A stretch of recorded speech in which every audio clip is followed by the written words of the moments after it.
जय हिंद साथियों, नमस्कार। प्रेम से बोलिए जय माँ सरस्वती। आइए शुरू करते हैं संगीत का एक प्रैक्टिस सेट नंबर है 16। दीपा दीदी का बुक है, अड्डा 24/7 पब्लिकेशन का बुक है। आइए शुरू करते हैं। इसमें पहला प्रश्न पूछा गया है। इसमें देखिए, पहला प्रश्न इसमें पूछ रहे हैं कि कोमल ऋषभ कह रहा है, कोमल ऋषभ और तीव्र मध्यम के साथ अन्य शुद्ध स्वरों का प्रयोग किस थाट में होता है? तो कोमल ऋषभ की बात करें और मध्यम तीव्र, तो यह होता है मारवा थाट में। ठीक है जी, मारवा थाट। भैरवी थाट में आप ऋषभ कोमल, गंधार कोमल, धैवत कोमल और निषाद कोमल, सभी कोमल स्वर लगते हैं भैरवी में। और पूर्वी में आपको ऋषभ कोमल, मध्यम तीव्र और आपको धैवत कोमल लगता है। ठीक है जी, तो पूर्वी थाट में ये लगता है। ठीक है, अगला सवाल देखिए। अगला सवाल आपसे पूछा जा रहा है कि भैरव थाट के लिए आप उपयुक्त कथन देखिए। तो कोमल ऋषभ और पहला में कोमल ऋषभ, कोमल धैवत तथा सभी शुद्ध स्वर लगते हैं, शुद्ध प्रयोग किया जाता है, तो ये सही हो गया। ये सही हो गया। देखिए, कोमल रे ध तीव्र मध्यम, ये नहीं, आपका आंसर ए सही हो जाएगा। ठीक है, आपका आंसर सही हो गया। इसमें भैरव में लगता है कोमल रे और कोमल ध और बाकी शुद्ध लगते हैं। ठीक है, तो यही बात इसमें लिखा जा रहा है, तो आंसर ए सही हो गया। चलिए 3 नंबर सवाल देखिए। तंत्रवाद्य सितार, देखिए तत्वाद सितार के लिए कौन सा सही नहीं है, कौन सा कथन सही नहीं है? तो इसमें 7 मुख्य तार होते हैं, ये सही है। इसमें पर्दे बंधे होते हैं, ये भी सही है। यह औनद बाध का प्रकार है, ये गलत हो गया। ये तत्वाद है, तार से बना होता है। औनद चमड़ा से बना होता है। ठीक है जी, औनद चमड़ा से बना होता है। तो आपका कह रहा है कौन सही नहीं है, तो आंसर क्या हो जाएगा जी? सी, ये सही नहीं है, तो सी कर दीजिएगा आंसर। आपसे 4 नंबर सवाल पूछ रहा है, सा सा रे रे ग ग म म प इस राग का मुख्य स्वर है। तो देखिए, सभी शुद्ध स्वर दिया है, सभी शुद्ध स्वर दिया है। तो आप देखिए यहाँ पे भैरव, तो इसमें कोमल ऋषभ लगता है और कोमल धैवत लगता है। काफी में गंधार और निषाद कोमल लगता है और यमन कल्याण में मध्यम तीव्र लगता है। तो इसमें से कोई स्वर दिख नहीं रहा है, लेकिन इस तरह का जो है अलंकार टाइप का यूज काफी राग में होता है। तो इस हिसाब से स्वर की प्रकृति देखकर जो है इसमें कोमल और तीव्र कहीं दिया नहीं है, तो ये बिलावल का होना चाहिए, पर इसमें हम आंसर क्या करेंगे? उपरोक्त में से कोई नहीं। ठीक है जी, ई। अगला सवाल देखिए, सितार में तरब के तारों का प्रयोग होता है। तो सितार में देखिए तरब के तारों का प्रयोग इसलिए होता है कि आपका जो है सितार में तरब के तारों का प्रयोग मतलब उसमें गुंजन, रेजोनेंस पैदा करने के लिए, कि आवाज़ कुछ देर तक गूंजता रहे, इसलिए प्रयोग किया जाता है। तो सितार में तरब के तारों का प्रयोग किया जाता है, तो ये 11-2। ठीक है, यहाँ पे देखिए अगला सवाल देखिए, कहा जाता है कि सितार का विकास इस वाद्य से हुआ। मतलब सितार का विकास किस वाद्य यंत्र से हुआ? तो बीड़ा से। बीड़ा भी तत्व वाद्य यंत्र है और सबसे प्राचीन वाद्य यंत्र माना जाता है बीड़ा को। देखिए, इनमें से एक प्रसिद्ध सितार वादक है, इनमें से कौन प्रसिद्ध सितार वादक हैं? तो आपको सही उत्तर बताना। देखिए, किशन महाराज नहीं है, ये तबला बजाते हैं। उस्ताद अमजद अली खां, ये सरोद बजाते हैं। ठीक है जी, और आपको निखिल बनर्जी, ये सितार बजाते हैं। ठीक है, तो आंसर क्या करिएगा? सी। ठीक है, अगला सवाल देख लीजिए। लक्ष्मी ताल में कुल मात्राएं कितनी होती हैं? आपको बताना है। लक्ष्मी ताल में कुल कितनी मात्राएं होती हैं? तो लक्ष्मी ताल में आप जानते हैं 18 मात्राएं होती हैं। ठीक है जी, 18 मात्राएं और 18 विभाग, 18 विभाग होता है। ठीक है, 18 विभाग, डिवीजन 18 होता है। और ताली इसमें 15 होता है। ताली कितना होता है जी? 15। ताली 15 हो जाता है और खाली इसमें होता है 3। खाली इसमें भाई 3 होता है। ठीक है, और इसकी बोल की बात करें तो धींग, धिन तेटे धेटे, धिन ता तेटे कत, धा दिन ता, धूम किट, धुन तीटे कत गन। ठीक है जी, ये इसका बोल है लक्ष्मी ताल का। अगला सवाल की बात करें तो सितार के आविष्कार के रूप में आप किसे मानेंगे? तो सितार के आविष्कार के रूप में आप अमीर खुसरो को माना जाता है। ठीक है जी, अगला सवाल देख लीजिए। अगला सवाल इसमें देखिए, अगला सवाल पूछा जा रहा है कि निम्न में से किस शब्द का प्रयोग सितार में नहीं होता है। तो सितार देखिए मीट का प्रयोग होता है, खुला बाजी तबला में होता है, ठीक है जी। कर्ण का प्रयोग होता है लेकिन ये नहीं होता है, तो आंसर बी कर दीजिएगा, ठीक है। खुला बाज तबला से रिलेटेड है। देखिए राग केदार किस थाट से उत्पन्न है। तो राग केदार जो है एक ट्रिक है, केदार कल मासा, केदार कल मासा। देखिए तो केदार जो है कल से कल्याण थाट से उत्पन्न है। इसमें मध्यम तीव्र लगता है, बाकी शुद्ध स्वर लगता है। मध्यम इसका वादी है, संवादी इसका षडज है, ठीक है जी। तो आपका आंसर सी हो जाएगा। भैरव आप जानते हैं खमाज, खमाज थाट में आपका निषाद कोमल बाकी शुद्ध, और भैरव में रे ध कोमल लगता है बाकी शुद्ध। देखिए राग मारवा का वर्जित स्वर बताइए। तो मारवा राग का वर्जित स्वर होता है मारवा राग का वर्जित स्वर पंचम हो जाता है, ठीक है जी, पंचम। देखिए मारवा थाट से उत्पन्न है, जिसमें ऋषभ कोमल और मध्यम तीव्र लगता है, ठीक है। अगला सवाल देखिए राग मियाँ मल्हार के गायन समय बता दीजिए। राग मियाँ मल्हार ये काफी थाट से उत्पन्न होता है, काफी थाट से उत्पन्न होता है, और इसकी जाति संपूर्ण साडव है। संपूर्ण साडव मतलब अवरोह में आप धैवत को छोड़ देते हैं, अवरोह में धैवत को छोड़ देते हैं, और रात्रि के दूसरे पहर में गाते हैं। रात्रि के दूसरे पहर, आंसर क्या हो जाएगा बी, रात्रि के दूसरे पहर में गाते हैं। पंचम इसका वादी होता है और संवादी इसका षडज होता है। पंचम वादी और संवादी षडज होता है, और रात्रि के दूसरे पहर में गाते हैं।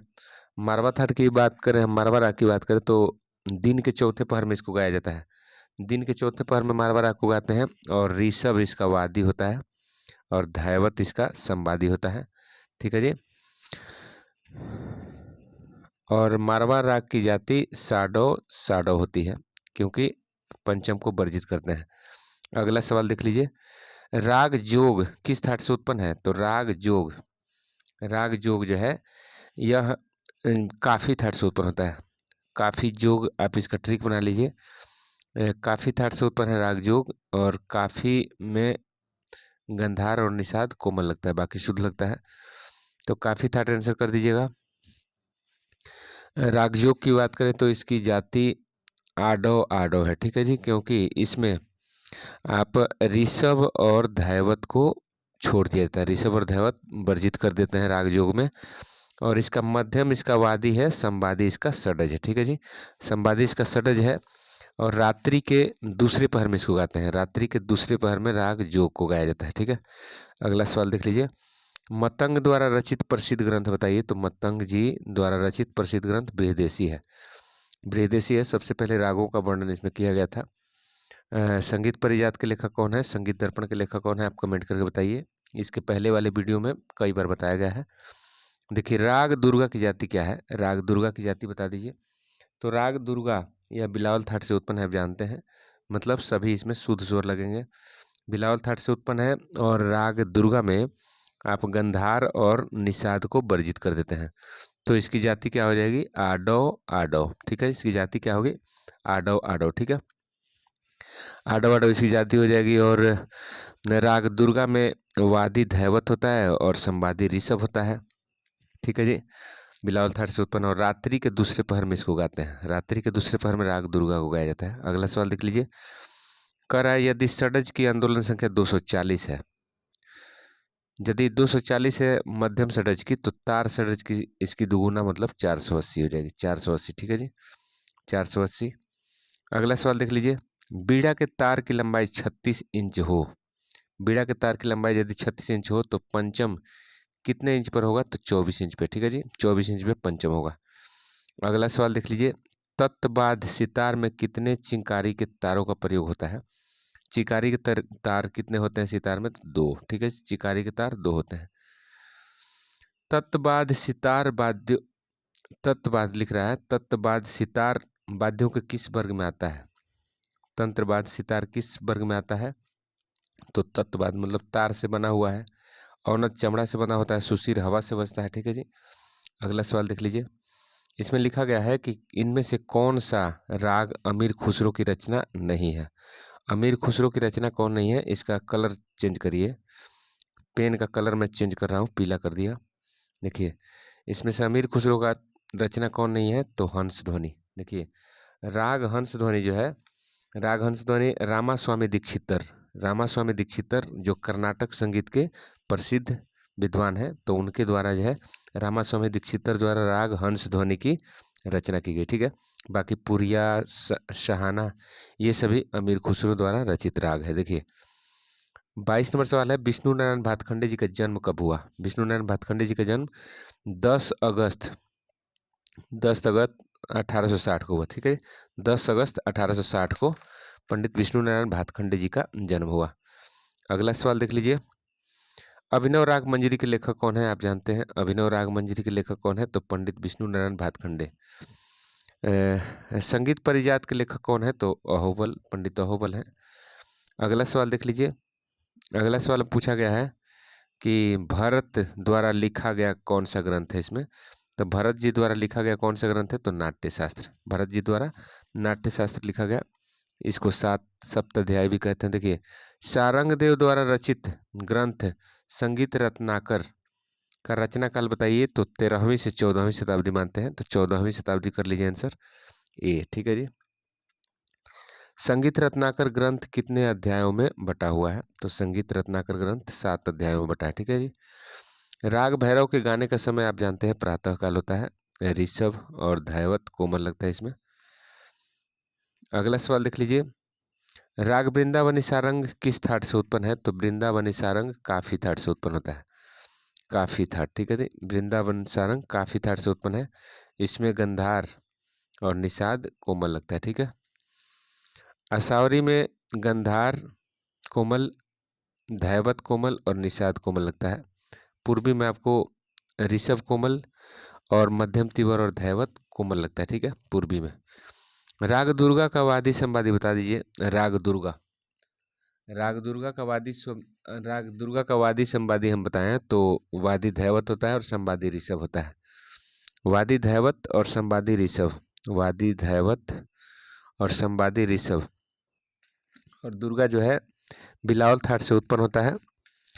गंधार और निषाद उसमें वर्जित होता है, तो ध और रे इसमें कहीं दिया नहीं है, तो उपरोक्त में से कोई नहीं मारिएगा आंसर। ठीक है, अगला सवाल देख लीजिए, जिन एक या एक से अधिक स्वरों से राग पूर्णता पाता है उन्हें क्या कहते हैं? मतलब जिन जिन एक या एक से अधिक स्वरों से राग पूर्णता पाता है उसको क्या कहते हैं? तो न्यास के स्वर कहते हैं। ठीक है जी, न्यास के स्वर जहाँ पे राग की समाप्ति होती है। ध्वनि की उच्च या निचता को क्या कहते हैं? उच्च या निचता को क्या कहते हैं?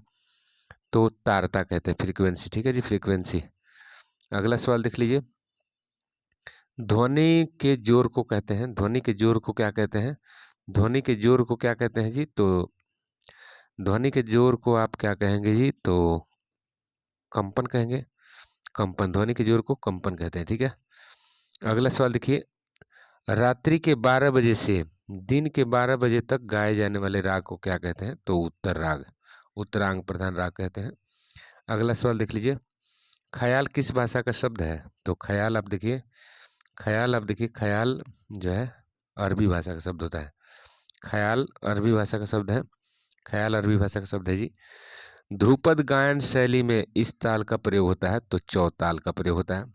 ध्रुपद गायन शैली में चौताल का प्रयोग होता है। चौताल की बात करें तो 14 मात्रा होता है और इसमें 7 विभाग होता है। और ताली इसमें 4 होता है। ताली कितना होता है? तो 4। और खाली आपका कितना होता है जी? खाली आपका 3 होगा। बोल इसका है, धीन तिरकिट धीन ना तू ना का ता, तिरकिट धीन नाधी धीन ना। ठीक है, ये अब बोला है चौताल का।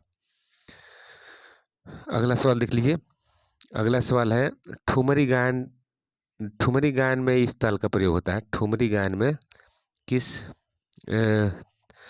तो जत ताल का, इसमें दिया गया विकल्प में जत ताल होगा ठुमरी के लिए। बाकी पंचम सवारी ताल में 15 मात्राएं होती हैं, 4 विभाग, और धमार ताल में 14 मात्राएं, 4 विभाग। देखिए तो जत ताल, जत ताल की बात करें तो 16 मात्राएं होती हैं और इसमें 4 विभाग होता है, 4 विभाग। ताली इसमें 3 होता है। ताली कितना होगा जी? जत ताल में 3, और खाली कितना होता है? खाली आपका 1 होता है 9वीं मात्रा पे। ठीक है, जत ताल की बोल करें तो धा आ धिन धा धा तिन ता आ तिन धा धा धिन। ठीक है जी, तो ये जत ताल का बोल है। ठीक है, जत ताल का ठेका था। देखिए, ख्याल के शब्द, तराना, वखावज और तबला के बोल तथा सरगम के मेल से यह गाया जाता है। क्या गाते हैं इन सभी के मेल से? तो चतुरंग। क्या गाते हैं जी? चतुरंग। अगला सवाल देख लीजिए। खटका, मुर्की, कर्ण आदि का प्रयोग प्रचुरता से इस गायन शैली में होता है। तो खटका, मुर्की, कर्ण आदि का प्रयोग किस गायन शैली में होता है? तो सही उत्तर हो जाएगा क्या जी? तो ख्याल में भी होता है, ध्रुपद, धमार में भी होता है। तो ये आपका उपरोक्त में से एक से अधिक आंसर हो जाएगा। ठीक है, अगला सवाल देखिए। तानसेन द्वारा रचित राग इसमें से कौन कौन है? तो तानसेन द्वारा रचित इसमें राग मियाँ का मल्हार, मियाँ की तोड़ी, दरबारी कान्हड़ा, तो ये सभी है। तो उपरोक्त में से एक से अधिक कर लिए। उपरोक्त में से एक से अधिक करेंगे आंसर। देखिए, अटूट ध्वनि के एक स्वर से दूसरे स्वर तक जाने को क्या कहते हैं? अटूट ध्वनि में एक स्वर से दूसरे स्वर तक जाने को क्या कहते हैं? तो मिड कहते हैं। ठीक है, मिड। अगला सवाल देख लीजिए। राग गायन की भूमिका को क्या कहते हैं? तो राग के गायन से पहले भूमिका जो बांधा जाता है उसको आलाप कहते हैं। क्या कहते हैं? आलाप। गहराई से स्वर उच्चारण तथा कंपन क्रिया को क्या कहते हैं? गहराई से जब आप गाते हैं, हृदय से गाते हैं, तो उसको गमक कहते हैं। उसमें सुंदरता आती है, वह गमक कहलाता है। अगला सवाल, राग के प्रधान स्वर को आप क्या कहेंगे? तो राग के प्रधान स्वर को वादी स्वर कहते हैं। इसको किंग ऑफ राग कहते हैं, अंश स्वर कहते हैं, प्राण स्वर कहते हैं, जीव स्वर कहते हैं। देखिए, राग में प्रयोग न किए जाने वाले स्वरों को क्या कहते हैं? तो विवादी। राग में जिसका प्रयोग नहीं होता उसको विवादी स्वर कहते हैं। स्वरों के चढ़ते हुए क्रम को क्या कहेंगे आप? तो स्वरों के चढ़ते हुए क्रम को आरोह कहते हैं। सारे गामा पद नि सा सरस कहते हैं, तो चढ़ता हुआ क्रम है मतलब आरोह। और घटते हुए क्रम को आप अवरोह कहते हैं। न्यास, जहाँ पे आप राग को खत्म करते हैं। देखिए, लंघन एवं अनअभ्यास किसके दो भाग हैं? लंघन और अनअभ्यास ये अल्पत्व के दो भाग हैं। ठीक है, अगला सवाल देख लीजिए। ध्रुपद के साथ कौन सा ताल बजाया जाता है? चलिए, ध्रुपद के साथ कौन सा ताल बजाया जाता है? तो ध्रुपद के साथ, देखिए, ध्रुपद के साथ बजने वाले ताल इसमें से कोई नहीं है, ये ताल नहीं है, जबकि ये वाद्य यंत्र का नाम दिया गया है। तो उपरोक्त में से कोई नहीं करिएगा। जबकि ध्रुपद के साथ बजने वाला ताल होता है, चौताल भी बजता है, चौताल भी बजता है, सूल ताल भी बजता है, सूल ताल भी बजता है। उसके बाद तिबरा ताल भी बजाते हैं ध्रुपद के साथ, मत ताल भी बजाते हैं। उसके बाद ब्रह्म ताल भी बजाते हैं, ब्रह्म ताल। उसके बाद रुद्र ताल भी बजाते हैं आप, 11 मात्रा 11 विभाग। तो ये सभी ताल आपको ध्रुपद के साथ बजता है। अगला सवाल है, तालबद्ध स्वर समूह द्वारा किए गए राग विस्तार को क्या कहते हैं? तो तालबद्ध स्वर समूह को स्वर समूह के द्वारा राग विस्तार करते हैं, उसको तान और अलाप कहते हैं। तो ये सही उत्तर हो जाएगा उपरोक्त में से एक से अधिक। ठीक है, अगला सवाल देख लीजिए। सितार में कितने चिकारी के तार होते हैं? तो सितार में चिकारी के 2 तार होते हैं। ठीक है, अगला सवाल देखिए। स्वरों की उच्चता और नीचता के अनुसार सप्तक के कितने भाग हैं? सप्तक के कितने भाग होते हैं? तो सप्तक के 3 भाग होते हैं, मध्य सप्तक, मध्यम सप्तक, तार सप्तक। ठीक है जी, अगला सवाल देख लीजिए। स्वर के कितने प्रकार हैं? तो स्वर के देखिए 2 ही प्रकार हैं। स्वर के 2 ही प्रकार हैं, शुद्ध स्वर और विकृत स्वर। ठीक है, कुछ लोग अति शुद्ध स्वर, अति विकृत स्वर भी मान के 4 कह लेते हैं, तो 2 ही स्वर है। ठीक है, देखिए, शुद्ध स्वर कितने होते हैं? तो शुद्ध स्वर के कितने भाग हैं? तो शुद्ध स्वर के भाग देखिए, अति शुद्ध और शुद्ध। ठीक है जी, तो 2 भाग माने गए हैं। ठीक है, तो 2 भाग आंसर कर लीजिए। चलिए, अगला सवाल देखिए। विकृत स्वरों की संख्या बता दीजिए। तो विकृत स्वर जितने जो कोमल स्वर होते हैं, कोमल स्वर आपका 4 हो गया। उसके बाद आपको एक इसमें विकृत होता है मध्यम, तो सब मिला के कितना होता है जी? 5। कितना हो गया?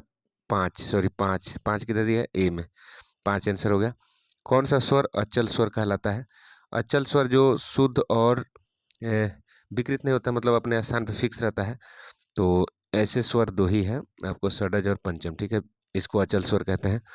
इसमें से आश्रय राग कौन है?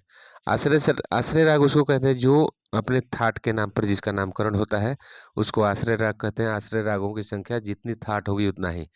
तो उत्तर भारत में 10 थाट है, तो 10 आश्रय राग होगा। तो इसमें देखिए, बैरागी, ये कोई बैरागी थाट नहीं होता है। मालकोंस, ये भैरवी थाट से उत्पन्न है। तो आश्रय राग ये तोड़ी होगा, क्योंकि तोड़ी थाट के नाम पर तोड़ी राग का नाम पड़ गया है। ठीक है, अगला सवाल देख लीजिए। संगीत में श्रुतियों की संख्या आप जानते हैं 22 होती है, 22 श्रुति है। देखिए, कर्ण स्वर, कर्ण स्वर का अन्य नाम, कर्ण स्वर का अन्य नाम किसको कहते हैं? जिस स्वर को स्पर्श करते हैं आप आरोह अवरोह करते समय, जिन स्वरों को स्पर्श करते हुए आगे और पीछे बढ़ते हैं आप, तो उसको स्पर्श स्वर कहते हैं या कर्ण स्वर कहते हैं। ठीक है, देखिए गज झंपा ताल में कितने विभाग होते हैं? गज झंपा ताल, गज झंपा ताल में आप जानते हैं 15, गज झंपा ताल में 15 मात्राएं होती हैं। गज झंपा ताल में 15 मात्राएं और 4 विभाग, तो 4 विभाग आंसर हो गया। 4 विभाग होती है गज झंपा ताल में, और ताली इसमें, ताली देखिए ताली कितना होगा, तो ताली इसमें होता है गज झंपा ताल में ताली 3 होता है और खाली खाली 1 होता है। ठीक है, खाली 1 होता है।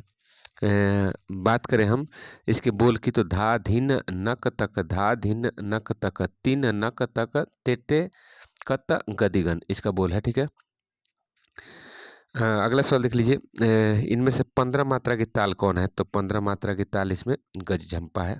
गज झंपा भी 15 मात्रा का ताल, 4 विभाग है, अभी ऊपर बताए हैं, ताली 3 खाली 1। ठीक है जी, अब देखिए अगला सवाल देख लीजिए आप, ब्रह्मताल पूछा जा रहा है कि ब्रह्मताल, ब्रह्मताल कितने मात्रा की होती है? तो ब्रह्मताल देखिए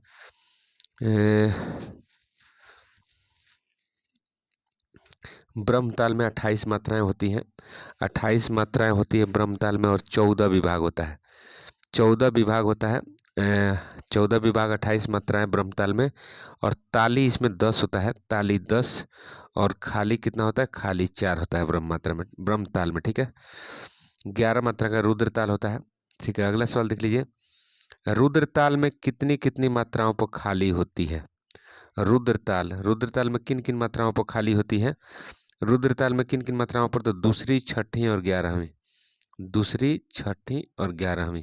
रुद्रताल में 11 मात्राएं, 11 विभाग होते हैं। ताली इसमें 8 होता है, ताली 8 होता है, और खाली कितना होता है जी? खाली 3 होता है। ठीक है, रुद्रताल में 2, 6, 11 पर आपको खाली होता है। और ताली कितने कितने पे होता है बताइए आपको? रुद्रताल में ताली कितने कितने पे होता है बताना है आपको। चलिए, धा तिट कत गदिगन, यह बोल किस ताल में है? धा तिट कत गदिगन, यह बोल किस ताल में है? तो 63 का सही उत्तर हो जाएगा आपका शिखर ताल। ठीक है जी, शिखर ताल, शिखर ताल। शिखर ताल की बात करें तो इसका जो है 17 मात्राएं होती है शिखर ताल में, 17 मात्राएं और 4 विभाग होते हैं, और आपका ताली 3 होता है, ताली 3, शिखर ताल में 4 विभाग, ताली 3 होता है और खाली 1 होता है। ठीक है, खाली 1 होता है। और शिखर ताल के जो है आपको बताएं इसका बोल क्या होता है? तो धात रक धिन्न नक, थुन ना धिन्न नक, धूम किट तक, धे धेत धा, तेटकत गदिगन। ठीक है जी, ये बोल है आपका शिखर ताल का। अगला सवाल देख लीजिए, अगला सवाल है, निम्नलिखित बोल किस ताल का है? निम्नलिखित बोल किस ताल का है? धिन्ना धिन धिन्ना, तीना धिन धिन्ना। तो आपको 3 ताली दिख रहा है, 1 खाली दिख रहा है, तो ये झप ताल का बोल है। 10 मात्राएं होती हैं, 10 मात्राएं होती है, देख लीजिए। झप ताल, झप ताल मात्रा 10 होता है और विभाग 4 होता है, विभाग 4 होता है, 10 मात्राएं होती हैं, और 2 3 2 3 मतलब विषम मात्रा का ताल है। ताली इसमें 3 होता है और खाली 1 होता है, खाली 1 होगा। ठीक है, खाली 1 होगा, और इसकी बोल तो आप देख ही लिए, धीना धिन धिना, तीना धिन धिना। रुद्रताल 11 मात्राएं। लक्ष्मी ताल आप बता दीजिए, लक्ष्मी ताल कितने मात्राओं की होती है? तो लक्ष्मी ताल आपको 18 मात्राएं, 18 विभाग, ताली 15, खाली 3 होता है। अगला सवाल देख लीजिए, अगला सवाल में पूछा जा रहा है कि उस ताल का नाम क्या है जिसकी मात्रा संख्या और विभाग संख्या दोनों 11 है? तो 11 मात्राएं और 11 विभाग वाला ताल है रुद्रताल। ठीक है जी, रुद्रताल। लक्ष्मी ताल में आपको हम बताए, लक्ष्मी ताल में 18 मात्राएं, 18 विभाग। ब्रह्मताल में आपको बताया 28 मात्रा, 14 विभाग। ठीक है जी। तबले के दिल्ली बाज का दूसरा नाम बताइए। तबले के दिल्ली बाज का नाम किनारे का बाज होता है, किनारे का बाज कहते हैं। अगला सवाल देखिए, कह रहा है बियाड़ की लयकारी इस प्रकार व्यक्त की जाती है। बियाड़ की लयकारी, उसको पौने दुगुन बोलते हैं, तो 7/4 लिखते हैं। ठीक है, और ये आपको कुआड़ की है और ये आड़ की है। ठीक है जी, ये सावा सावा गुनी और ये 1.5 गुनी और ये पौने 2 गुनी। ठीक है, तिहाई कितने प्रकार का होता है? तो तिहाई आप जानते हैं 2 प्रकार का होता है। तिहाई मतलब दमदार और बेदमदार। ठीक है, तो तिहाई 2 ही प्रकार का होता है। धाधा तेटे धाधा तूना, ताता तेटे धाधा तूना। ये देखिए तीन ताल का कायदा है। तीन ताल का क्या है जी? कायदा। तीन ताल का कायदा है, ठीक है। धिक धीन तक धीना, धिक धीन तक धीना, धागी नती कत नाड़ा, तिक तीना त्रक धिन्न, धागी नदी कधी नाड़ा। तीन ताल का यह कायदा किस घराने का है? किस घराने का है? तो ये बनारस घराने का, ठीक है जी। अगला सवाल देख लीजिए। किस घराने के बाज में पेशकारा कायदा, पेशकारा कायदा और रेले का अधिक महत्व दिया जाता है? तो सही उत्तर हो जाएगा आपका दिल्ली। दिल्ली घराने में कायदा, पेशकारा, रेले का अधिक महत्व दिया जाता है। 72 नंबर सवाल हम आपसे पूछ रहे हैं। 72 नंबर सवाल इसमें पूछा गया है कि किस घराने के तबले का बाज पूर्णतया पखावज पर आधारित है? पूर्णतया पखावज पर आधारित किस तबले के घराने का बोल होता है? तो सही उत्तर हो जाएगा पंजाब। पंजाब घराने का तबला का बाज पूर्णतया पखावज पर आधारित होता है। ताल का विषम ग्रह बताइए। ताल का विषम ग्रह क्या है? ताल का विषम ग्रह क्या है जी? ताल का विषम ग्रह क्या है? तो आंसर हो जाएगा आपका, जब गीत ताल की प्रथम मात्रा से प्रारंभ न होकर किसी अन्य मात्रा से प्रारंभ होती है उसको विषम ग्रह कहते हैं ताल का, ठीक है। अगला सवाल देख लीजिए। ताल में समय नापने की रीति को क्या कहते हैं? ताल में समय नापने की रीति को क्या कहते हैं? तो काल। क्या कहते हैं? काल। गदिन दीनता यह बोल किस ताल का है? गदिन दीनता यह किस बोल का ताल है? तो बताइए आपको।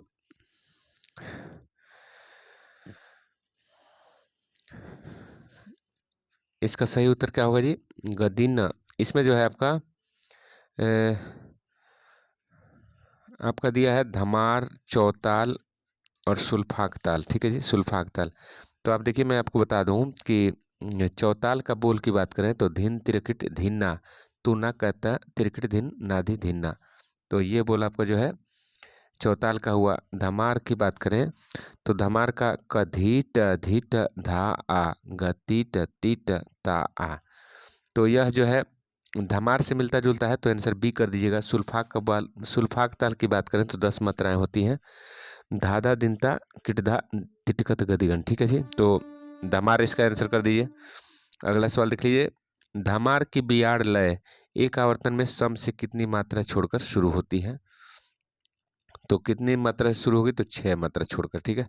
अगला सवाल देख लीजिए। अगला सवाल इसमें देखिए, सितार में कुल कितने तार होते हैं? तो आप जानते हैं सितार में 7 तार होता है।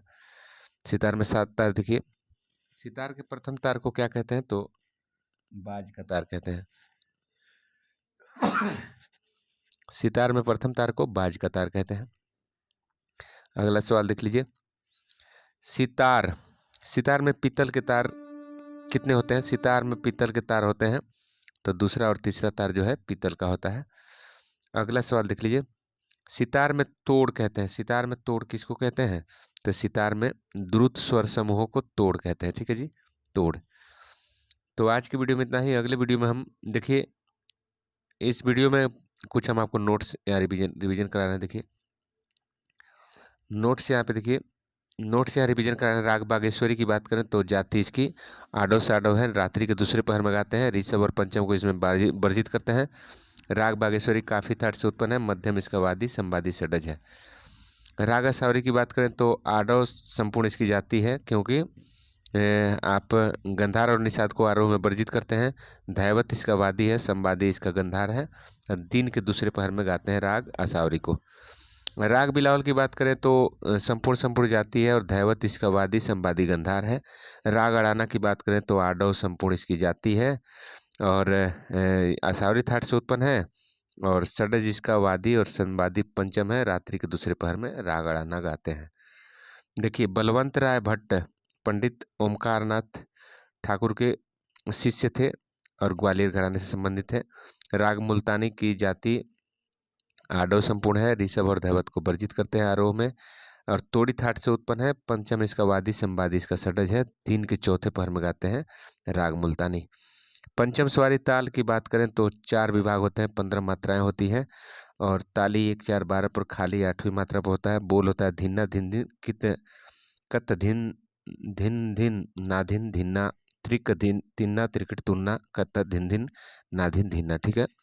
झप झप ताल की बात करें तो 10 मात्राएं 4 विभाग, 2 3 मतलब विषम पदी है, तो धीना धिन धिन्ना तीना धिन धिना यह इसका बोल है। 3 ताली है, 1 खाली है। ठीक है। राग खमाज की बात करें तो आडो साडो संपूर्ण इसकी जाती है, ऋषभ को आरोह में वर्जित, रात्रि के दूसरे पहर में गाते हैं, गंधार वादी संवादी निषाद है, खमाज थाट से उत्पन्न खमाज थाट खमाज राग। रूपक ताल की बात करें तो तीन्ना तिन तिन्ना धिन्ना धिन तिन तिन्ना धिन्ना धिना ये इसको बोल है। 2 ताली होता है और 1 खाली होता है, लेकिन यह रूपक ताल जो है सम से शुरू होता है, मतलब ताली के साथ ही शुरू माना जाता है, लेकिन इसके खाली से शुरुआत भी कहा जाता है। तीव्रा ताल की बात करें तो धा दिनता किटतक गदिगन धा। ये देखिए पंडित रामनाथ वायलिन वादक हैं, आप जानते हैं पंडित रामनाथ वायलिन वादक हैं। संगीत का स्वर्ण युग प्राचीन काल में गुप्त काल को कहते हैं।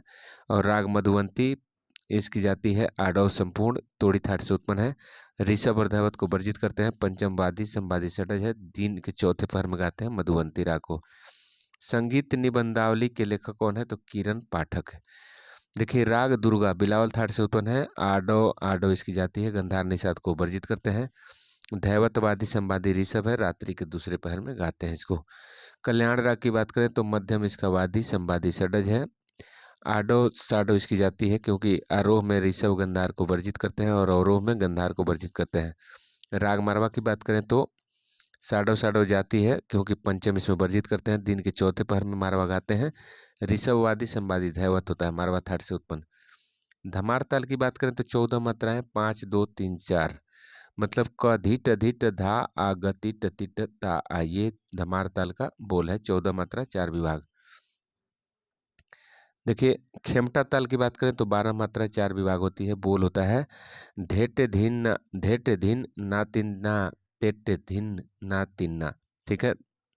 3 ताली होता है, 1 खाली होता है। देखिए शिखर ताल की बात करें 17 मात्राएं होती हैं और 4 4 3 2 4, धात्रक धिन नक धुन गा धिन तक नक धूम किट तक धेत तेट कत गदिगन। ठीक है। सितार का पहला तार लोहे से बनता है, इसको बाज का तार कहते हैं, इसको मध्य मध्यम से मिलाते हैं। सेकंड और थर्ड तार जो है यह जोड़े का तार कहलाता है। अनूप विलास संगीत यह भाववट द्वारा लिखा गया था 1674 से लेकर 1709 के बीच। राग जोग कौन सी इसकी जाती है साडो साडो, ऋषभ को वर्जित करते हैं, रात्रि के तीसरे पहर में गाते हैं, भैरवी थाट से उत्पन्न है, मध्यमवादी संवादी षडज होता है। राग जोग कौन से किन्नर स्कूल ऑफ म्यूजिक 1962 में मुंबई में रविशंकर जी द्वारा स्थापित किया गया। देखिए षडज की उत्पत्ति मयूर से, ऋषभ की उत्पत्ति चातक से, गंधार की उत्पत्ति बकरा से, मध्यम की उत्पत्ति कौवा से, पंचम की उत्पत्ति कोयल से, धैवत की उत्पत्ति मेढक की आवाज़ से और निषाद की उत्पत्ति हाथी की आवाज़ से मानी गई है। षडज ग्राम की देखिए श्रुति अंतर ऐसे होता है 4 3 4 4 3 2 4 4 3 2, मध्यम ग्राम की 4 3 2 4 3 4 2 और गंधार का 4 3 3 3 4 3 2। ठीक है। तो ये श्रुति अंतर है। मारू बिहाग राग की बात करें तो मारू बिहाग कल्याण थाट से उत्पन्न है, आडो संपूर्ण इसकी जाती है, आरोह में ऋषभ धैवत को वर्जित करते हैं, पंचम वादी संवादी षडज है, रात्रि के दूसरे पहर में इसको गाते हैं। देखिए काफी राग की बात करें तो संपूर्ण जाती है, रात्रि के दूसरे पहर में गाते हैं, पंचम इसका वादी संवादी षडज है, काफी थाट से उत्पन्न है। लक्ष्मी ताल की बात करेंगे हम तो मात्रा 18, देखिए 18 मात्रा 18 विभाग, ताली 15 खाली 3 होता है। देखिए ताल आप जानते हैं, इसका बोल देखिए, बोल इसका देख लीजिए। राग मारवा की बात करें तो साडो साडो जाती है, क्योंकि पंचम वर्जित करते हैं, दिन के चौथे पहर में गाते हैं, ऋषभ वादी धैवत संवादी। राग मियाँ मल्हार काफी थाट से उत्पन्न है, पंचम वादी संवादी षडज है, रात्रि के दूसरे पहर में गाते हैं, जाती है संपूर्ण साडो, क्योंकि अवरोह में धैवत को छोड़ देते हैं। राग जोग आडो आडो इसकी जाती है, काफी थाट से उत्पन्न है, ऋषभ और धैवत को वर्जित करते हैं, रात्रि के दूसरे पहर में गाते हैं, मध्यमवादी संवादी षडज होता है। राग दुर्गा की बात करें तो आडव आडव जाती है, क्योंकि गंधार और निषाद को छोड़ देते हैं, और रात्रि के दूसरे पहर में गाते हैं, बिलावल थाट से उत्पन्न है, धैवतवादी संवादी ऋषभ है। राग हंस ध्वनि की रचना स्वामी रामास्वामी दीक्षितर ने, जो कर्नाटक संगीत के विद्वान हैं, उन्होंने किया। भातखंडे जी का जन्म 10 अगस्त 1860 को हुआ था। ठीक है जी। अगला देखिए, चौताल की बात करें तो चौताल में 14 मात्राएं, 7 विभाग, ताली 4 और खाली 3 होता है। धिन त्रिकट धिन्ना तूना कहता त्रिकट धिन नाधिन धिन्ना। ठीक है, ये बोल है चौताल का। ठीक है। जत ताल की बात करें तो 16 मात्राएं, 4 विभाग होती हैं, ताली 3 खाली 1 होता है। धा आधी धा धा तीन ता आ तीन धा धा धीन, ये बोले इसका जत ताल। ध्रुपद के समय, ध्रुपद के साथ जो ताल बजते हैं उसमें है चौताल है, सुलताल है, तिवरा ताल है, ब्रह्मताल है, रुद्र ताल है। ताल गज झंपा की बात करें तो 15 मात्राएं, 4 विभाग, ताली 3 खाली 1। और इसका बोल है धा धिन नकतक धा धिन नकतक धिन नकतक तेटेकत गति गणेश को बोल है ताल गज झंपा का। शिखर ताल की बात करें तो 17 मात्राएं, 4 विभाग, ताली 3 खाली 1 होता है। रुद्र ताल की बात करें 11 मात्राएं, 11 विभाग, ताली 8 खाली 3। धा तिरकिट धिन ना तिरकिट तू ना कहता, ये इसका बोल है रुद्र ताल का। शिखर ताल की बात करें तो शिखर ताल देखिए आप यहाँ पे, शिखर ताल का बोल देख लीजिए। धा त्रिकनि धिन नक थूना धिन नक धूम किट तक धेत धा तेटकत गदिगन। देखिए, झप ताल की बात करें मात्रा 10, 4 विभाग होता है, विषम पदी होता है, ताली 3 खाली 1 होता है, 1 3 8 पे ताली होता है। देखिए, धीना धिनधीना तीना धिनधिना इसका बोल है। लक्ष्मी ताल की बात करें तो मात्रा 18, 18 विभाग, ताली 15 खाली 3।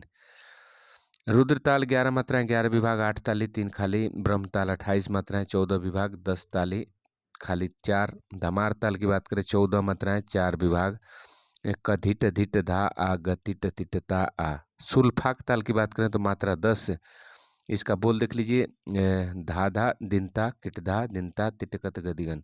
तो आज की वीडियो में इतना ही, अगले वीडियो में हम फिर मिलते हैं, तब तक के लिए जय हिंद जय भारत। चैनल को लाइक करिए, सब्सक्राइब करिए, मित्रों में शेयर करिए, आपका नौकरी जरूर लगेगा। Best of luck, thank you.